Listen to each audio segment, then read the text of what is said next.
Hello, my dear friends. Welcome to my channel. This is the story of a man who thought life was only about sitting at his desk and working it.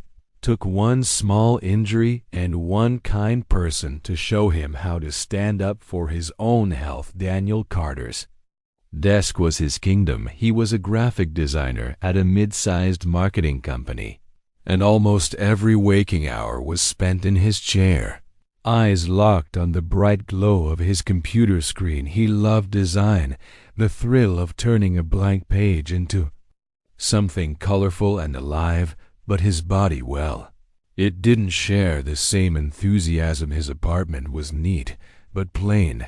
The desk was by the window, where sunlight spilled in every morning. Daniel rarely looked outside, though beyond the glass, buses rumbled down the street. People hurried with coffee cups, and a bakery on the corner put out trays of fresh croissants. None of it reached him. His days were emails, deadlines, and client calls. Sometimes he'd look at the clock and realize he hadn't moved for 4 hours. "I'll get up in a minute," he'd tell himself, then keep working until midnight.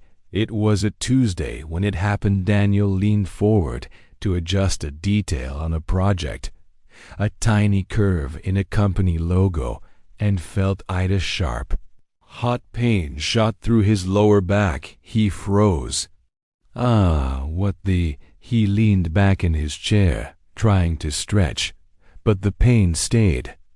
It wasn't unbearable, but it was enough to make him grimace every time he shifted. By evening, the ache had spread to his hips. He told himself it was just stiffness and went to bed early that night. He tossed and turned, searching for a position that didn't hurt when his alarm rang at 7 a.m. He felt like he'd barely slept by Thursday. Daniel had had enough. His friend Maya, who also worked at the company, suggested a small physical therapy clinic a few blocks away. Clinic's waiting room was calm, with potted plants and soft music. Posters of the human skeleton and muscle groups decorated the walls. A receptionist in a green sweater smiled as Daniel filled out a form. Soon, a woman in her mid-30s walked in. She had short hair, bright eyes, and the kind of energy that made you feel comfortable right away. "Daniel," she said, "Hi, I'm Claire. I'll be your physical therapist." They shook hands, and she led him to a small room with a mat, a mirror, and a rack of exercise bands. "So, tell me what's going on," she said, pulling up a chair. Daniel explained his job, his long hours at the desk, and the sudden pain on Tuesday. Claire listened carefully. "Sounds like your back is trying to get your attention," she said. "It's not serious right now, but if you keep ignoring it, it could become a real problem." Daniel sighed. "So what do I do?" "I can't exactly stop working." "You don't have to," she said, "but you do have to start moving more." Claire showed him a few simple stretches. "Stand tall. Reach up toward the ceiling. Good. Now side bend to the right. Hold it. Breathe." She moved through a series: shoulder rolls, gentle forward folds, calf stretches. Each took less than a minute. "That's it?" Daniel asked. "That's it," Claire said. 5 minutes. Twice a day. Set an alarm on your phone. Treat it like a meeting you can't skip." Daniel frowned. 5 minutes isn't much." "Exactly," she said. "That's why you'll actually do it." The first day, Daniel followed the plan: morning and evening done. Second day, he skipped the morning session but did the evening. By the third day, he forgot completely. At his next appointment, Claire asked, "How's it going?" Daniel scratched his head. I kind of forgot." "No problem," she said. "That's normal. Let's make it harder to forget." Phone alarm. Daniel nodded. Together they set 2 alarms. 10:30 a.m. and 4 o'clock p.m. the alarms worked sort of at first. When they went off, Daniel would groan, "Ooh, not now. I'm busy."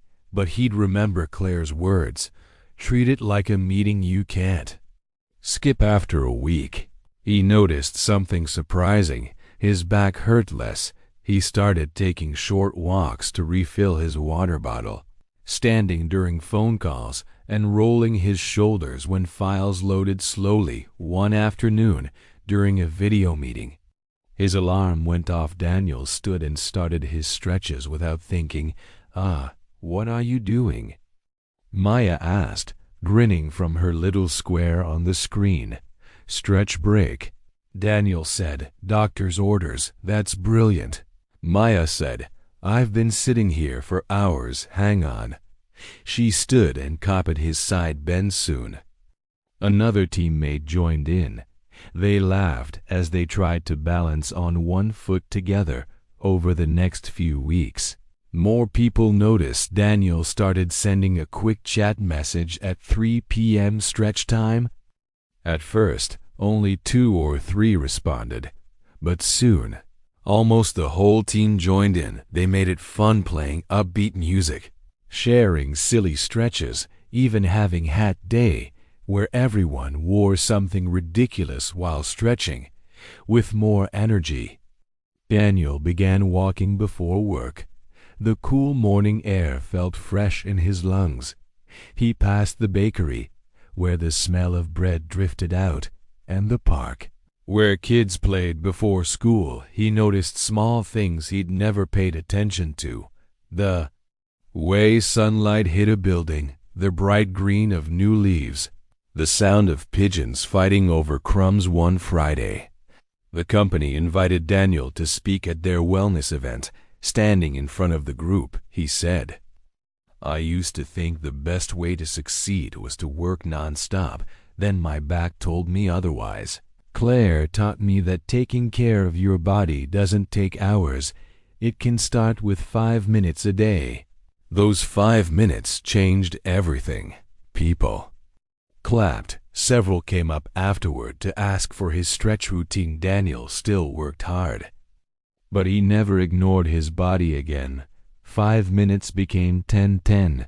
10 led to daily walks.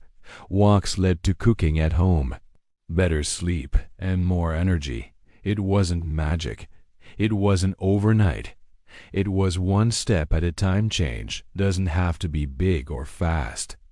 To be real, Daniel didn't run a marathon. He didn't join a gym. He simply stood up and stretched for 5 minutes. From that small act came a habit. From that habit came health. And from that health came a happier, fuller life. One step at a time is all it takes. We often believe change needs to be big to matter. But the truth is, big change starts small, sometimes as small as 5 minutes a day. Daniel's story is proof. One stretch can lead to a habit. One habit can change your health, and better health can change your whole life. If you want to start, don't wait for the perfect time. Start now. Start small. Your first step might not look like much, but it's the step that makes all the others possible.